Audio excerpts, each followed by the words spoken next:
Se a gente for pensar no primeiro dia do evento, que foi ontem, dia 20, acho que a parte da manhã que discutiu o sistema CEP-CONEP e a visão dos comitês de ética sobre o sistema ético brasileiro, primeiro eu fiquei bastante satisfeita em função de termos tido uma representatividade de diferentes comitês de ética. Então tivemos comitê de ética do sistema prisional, membro usuário do Comitê de Ética da Faculdade de Medicina da USP, Comitê de Ética da Unifesp, um religioso. Então, essa diversidade de comitês de ética discutindo a visão que eles possuem sobre o sistema ético brasileiro foi interessante porque o grande objetivo da SBPPC é levar para a população a informação de que conduzir pesquisa clínica não é necessariamente conduzir pesquisa exclusivamente com medicamentos. Então, essa abrangência de olhares sobre as necessidades de um comitê de ética me deixou muito satisfeita.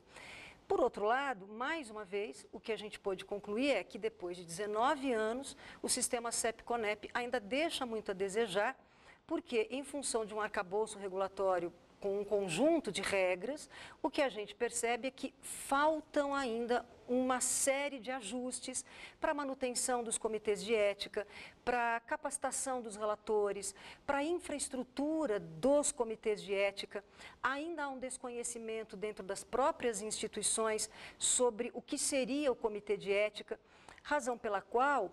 um dos temas que foi abordado é se nós não estaríamos no momento, por exemplo, de termos uma lei ou um projeto de lei que discutisse e que definisse todo esse sistema regulatório específico para o sistema CEP-CONEP. E o que a gente viu ali na discussão é que, neste momento, o cenário é muito complexo, é muito complicado e que talvez um projeto de lei, só se ele fosse muito ampliado para que ele pudesse englobar todas as necessidades que esse sistema possui. Então, ainda temos muito a discutir, ainda temos muito a caminhar e soluções para esse sistema ainda me parecem que vão exigir um debate, um diálogo muito grande, que infelizmente a gente não está conseguindo fazer. Eu acho que esse ainda é um momento difícil, a gente vai precisar de muito trabalho e muito diálogo para chegar a um acordo sobre quais serão os melhores caminhos para a evolução desse sistema de avaliação ética. Na parte da tarde, na discussão da Anvisa, ou seja, quando nós tivemos a doutora Meiruzzi e o doutor Alessandro apresentando as novas resoluções, a ideia das novas resoluções, tanto a RDC 9 quanto a RDC 10, elas foram muito bem trabalhadas,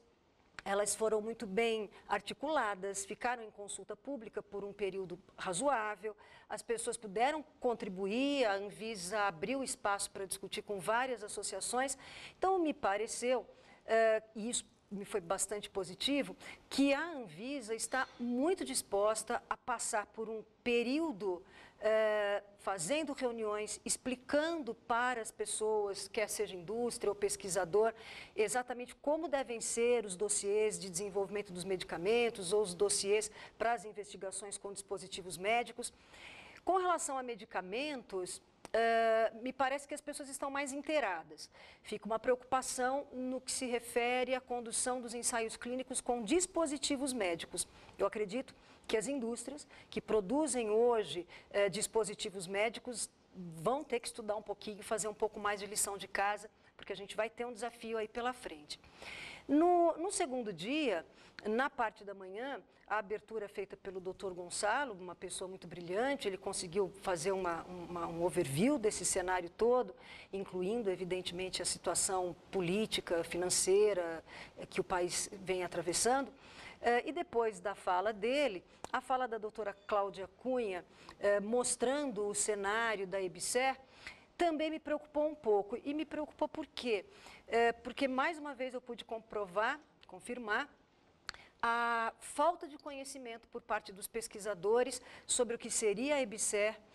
sobre o que seria a IPEC-SUS e que, sem dúvida nenhuma, podem e vão trazer um impacto bastante importante para as universidades, para os hospitais federais especificamente, ou mais especificamente para os hospitais federais. Então, acho que esse é um tema que ainda precisa de mais discussão, mas eu acredito que a gente deu um pontapé inicial que foi bastante importante. Eu fiquei satisfeita com a discussão da EBSER. Infelizmente, nós deveríamos ter tido um contraponto,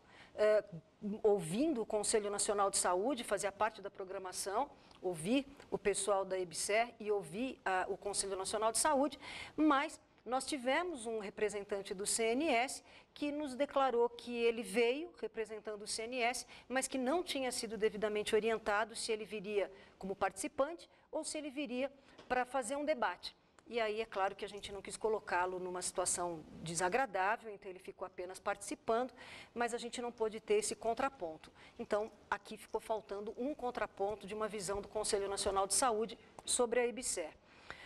Depois disso, nós tivemos, ainda na parte da manhã, a fala de novo da Anvisa, dessa vez não com a doutora Meiruzzi, mas dessa vez com a doutora Flávia, falando de um aspecto muito mais técnico e da interface que a pesquisa clínica tem com o registro e com outros setores da Anvisa. Mais uma vez, Hélio e o doutor Alessandro puderam expor, puderam colocar algumas questões que são absolutamente importantes para que a gente caminhe nesse processo de condução de pesquisa. E eu insisto, eu fico satisfeita porque vejo que a Anvisa, se ela seguir a linha do que hoje tem nas RDCs, eu acredito que os prazos para análise dos projetos tendem a reduzir e, no futuro, isso deve ter um impacto significativo com relação ao registro. Na parte da tarde, na sala que discutiu as questões sobre a função de MSL, esse é uma coordenação, nós fizemos uma comissão de MSL dentro da SPPPC, que hoje estreou os seus trabalhos, e eu acredito que isso vai ter um futuro bastante importante para os jovens que querem ingressar nessa profissão, a ideia de se definir uma estratégia profissional para esses meninos. Então, a sala de MSL também, eu acho que no balanço foi bastante positiva. Uma outra sala que eu achei fundamental, foi a sala que discutiu a importância da profissionalização dos centros de pesquisa. Eu não tenho dúvida que, enquanto o Brasil não entender que os centros de pesquisa precisam, antes de mais nada, se profissionalizar, a gente não tem condições de conduzir estudos clínicos. Então, esta sala pode trazer exatamente a visão do pesquisador. Então, nós tínhamos pesquisadores na sala, nós tínhamos coordenadores de estudos, coordenadores de centros de pesquisa, colocando ali a necessidade do trabalho deles e como eles podem atuar. Profissionais que já atuaram como coordenadores e que agora estão fora dos centros de pesquisa e puderam expor também a importância dessa experiência que eles tiveram. Então, essa sala também, no balanço, foi bastante positiva para cada vez mais mostrar que não é possível a gente continuar fazendo pesquisa em alguns centros que, às vezes, até inseridos em grandes instituições, são de um profissionalismo que deixam muito a desejar, o que, evidentemente, acaba gerando um resultado e de uma pesquisa com uma qualidade bastante duvidosa. E a sala de pesquisa clínica na saúde animal, que é um tema que a sociedade vem discutindo desde 2008 em todos os nossos eventos e que ainda vai exigir muita discussão. Por quê? Porque nós ainda precisamos acertar detalhes entre o Ministério da Agricultura, entre o Ministério da Ciência e Tecnologia, Ministério do Meio Ambiente. Quer dizer, são vários ministérios, mas a presença do BNDES se colocando como um dos atores disposto a entender como é esse cenário e a, quem sabe, até no futuro, fazendo uma comparação com o que hoje é o Profarma, numa linha para a área de saúde animal, eu pensei e vi isso como uma coisa bastante promissora, principalmente pelo que eu ouvi ali das pessoas presentes, pessoas que são das indústrias farmacêuticas na área da saúde animal, pessoas que são de universidades, enfim. Então, eu vejo esse caminho como bastante promissor. Então, de uma forma geral, eu só posso fazer um balanço positivo, apesar de ter clareza de que os desafios ainda são muitos, né? A gente ainda tem muita coisa para caminhar. É claro que a SPPPC são 16 anos, né, fazendo essa atividade, caminhamos muito, mas temos muito trabalho à frente.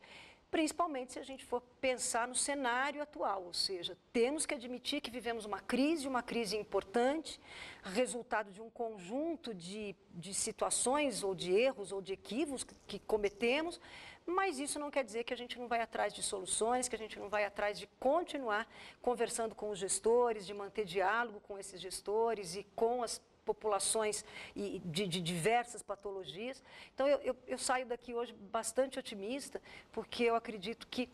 nós vamos continuar trabalhando até o próximo ano, mas a tendência é que muitas coisas ainda sejam feitas e a gente vai depender agora, né, de todos os associados, de todos os profissionais do setor,